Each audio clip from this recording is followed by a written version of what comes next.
Aaron Jones out. He's a Minnesota Viking. Josh Jacobs. Speaking of seemingly being uncomfortable, watching him in that photo shoot. Yeah, it was weird. I'm sure he felt just as weird. He felt like he was acting. Do you think he because it seems like Minnesota is where former Packers careers go to die.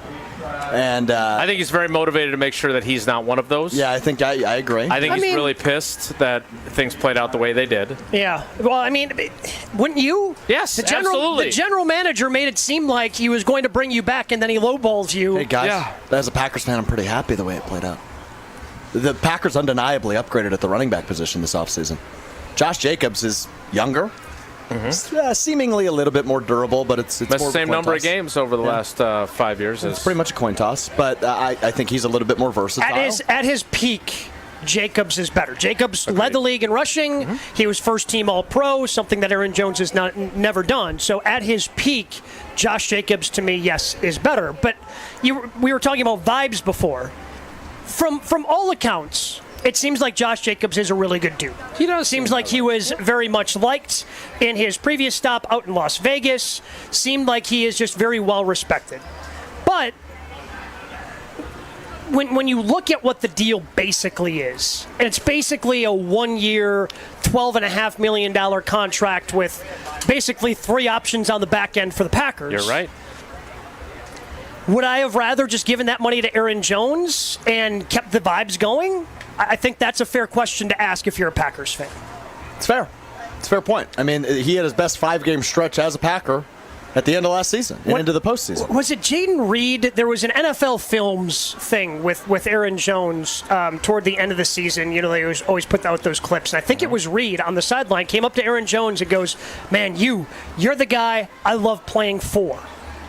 That's how well he was respected by those guys. And not that Josh Jacobs can't get there, but now you do kind of have to start over with some of that chemistry that we all loved and talked about so much last season. And to your point, Josh Jacobs was that guy in Las Vegas. Yes. They literally, you listen to Antonio Pierce talk about him, and you could replace Matt LaFleur's voice with Antonio Pierce's or vice versa and replace Josh Jacobs with Aaron Jones, and all the phrases are the same.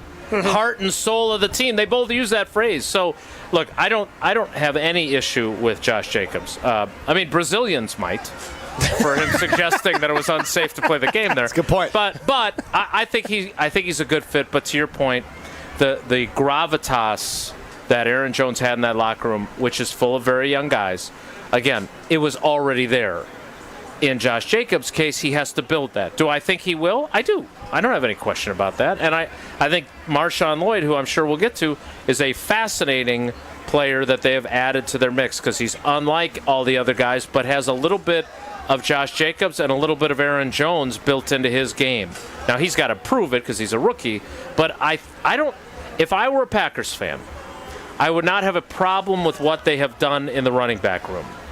What I would say is I would be really hoping that it plays out as well as they think because they did take some measure of risk. Josh Jacobs missed most of training camp last year, was not super productive early in the year, and then was dealing with an injury late in the year. That is not the same as what Aaron Jones was doing. Aaron Jones at the end of the year, after dealing with injuries, was one of the best running backs in the league for the final 5-6 games. But I think what Brian Gutekunst is rolling the dice on is that what you got out of Aaron Jones at the end of the season is it. You're never getting that again. Right. Because we want to talk about consistency, my biggest criticism of Aaron Jones over his Packers tenure was the lack of consistency. Before that stretch, There was one other time he had back-to-back 100-yard rushing games. That was it. Does that fall on the play calling or does that fall on Jones? Because I think during Aaron Jones' tenure in Green Bay, I think a lot of our criticism of him was he was underutilized offensively. Sure, but there were games, and I want to say it was a Giants game when Jamal Williams was still on the team, where they were giving the ball to Aaron Jones and he wasn't getting anywhere. And all of a sudden, Jamal Williams comes in, they give the ball to him, and he ends up being the leading rusher because he's actually being productive.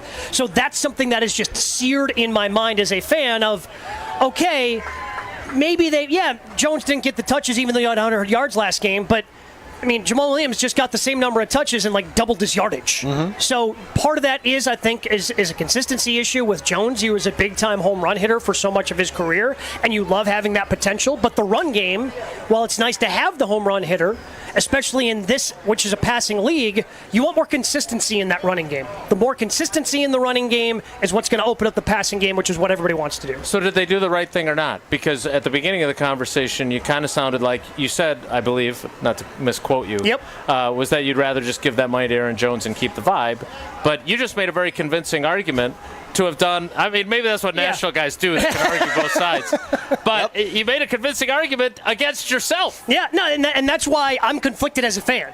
Because Aaron Jones, who was, the Walter Payton Man of the Year finalist, how many ever times he was for the Packers, like, he was very obviously such a big part of that locker room. He was obviously a big part of the culture. Mm-hmm. But at the end of the day, do I believe as just strictly football, they upgraded? I think strictly football, I believe they upgraded at the position. But again, the culture part is an important piece of it too, and that just adds more to me to the plate of Jordan Love. Without a doubt, this is now Jordan Love's team. This is Jordan Love to be the leader, because the only other veteran leader that you really had is now gone. Yeah. So this is without a doubt 100% Jordan Love's team. I think we're overvaluing the vibe. And what I mean by that is I think they have so much time to build that with Josh Jacobs, and these are professionals. I mean, year over year, you're never playing with the same guys. I understand how important and crucial Aaron Jones was to that, but I think Josh Jacobs is a perfect fit from that standpoint. No, you're right. I mean, they miss him, but they've clearly already moved on. And I'm talking about the guys in the locker room. Yeah. Like, they all miss him. There's no doubt about it. And they're excited to beat him twice a year. But they're not like walking around 1265 Lombardi Avenue going, boy, I really wish Aaron was here. I really miss Aaron Jones. They're fine. Thank you for clarifying which Aaron you were talking about. Yeah, I don't know how many people are walking around 1265 Lombardi thinking about the other Aaron these days. Yeah, that's a good point. You mentioned MarShawn Lloyd. I'm really intrigued by him. Do you think he'll be RB2 to start the season? Jordan Love called him a mini rocket in the backfield. That's a fun phrase. Yeah. Which, again, I give Jordan a hard time because I would like him to loosen up a little bit because I think he can be really interesting. When he said that, I was like, ooh, that's progress. I like that. I mean, it was descriptive, and I do think he's compact like Aaron Jones, but he's more thickly built like Josh Jacobs. Yep. And so but again, he has never played in the NFL. He had production at USC, but his career was a little bit in college. He started out at the other USC, South Carolina. So what he is exactly as a first-year NFL player, I will say this. They essentially redshirted A.J. Dillon his first year in 2020 because they had Jones and Jamal Williams. I don't think that's going to be the case with MarShawn Lloyd. You brought him up. What happened to him? What happened to A.J. Dillon? So and Tausch hates it when I do this, but I struggle with him because I like everything about him. Yes, right? Me too as a fan. Yeah, totally. Teammate, community guy, person, all the things. As a fan, you love it when people come to the city, the state in which you live. And adopt it. And just wrap their arms around it because you just want to wrap your arms around him right back. He's basically the mayor of Door County at this point. Mm-hmm. The man loves Door County, loves spending time up there. Met a girl from Wisconsin. They are now married. You want to wrap your arms around him. Second child on the way, I believe. You want to wrap your arms around him. Here's the problem. Stinks. Wow. Feels a little strong. I know. We sure? I don't think it's strong. I think it's completely accurate. I love him. Unfortunately, I think we have seen flashes of what he can do. Right? We saw him. The Tennessee game is the one that you're going to think about forever. But the problem is there has not been, to go back to your word, consistency. And the biggest problem is, and this is again. When you do this for a long time, you have lots and lots and lots of conversations, but certain ones stand out more than others. Like the Mike McCarthy, our biggest challenge will be handling success. With A.J. Dillon, the biggest memorable conversation I had with him was the previous offseason, not this current offseason, but the one before it, him admitting that he had put far too much pressure on himself during the 2022 season, and that he hadn't played well, and that it was a burden to him. He's worried about his contract and worried about his wife being from Green Bay and wanting to stay here, and he played poorly. So he knew what he was getting into last year. Aaron Jones misses all those games, and he was not, and I don't think I'm saying something that he wouldn't admit himself, he wasn't productive enough. He had a very big window to be the number one running back, and he didn't deliver. And he stunk. Some might say. 3.4 yards per carry. That's not good. There's a word for that. Some of them are 0 and some of them are 6 yards. Stinks. Stinks is the word that you're looking for to describe 3.4 yards per carry, which was a career low, by the way. Yeah.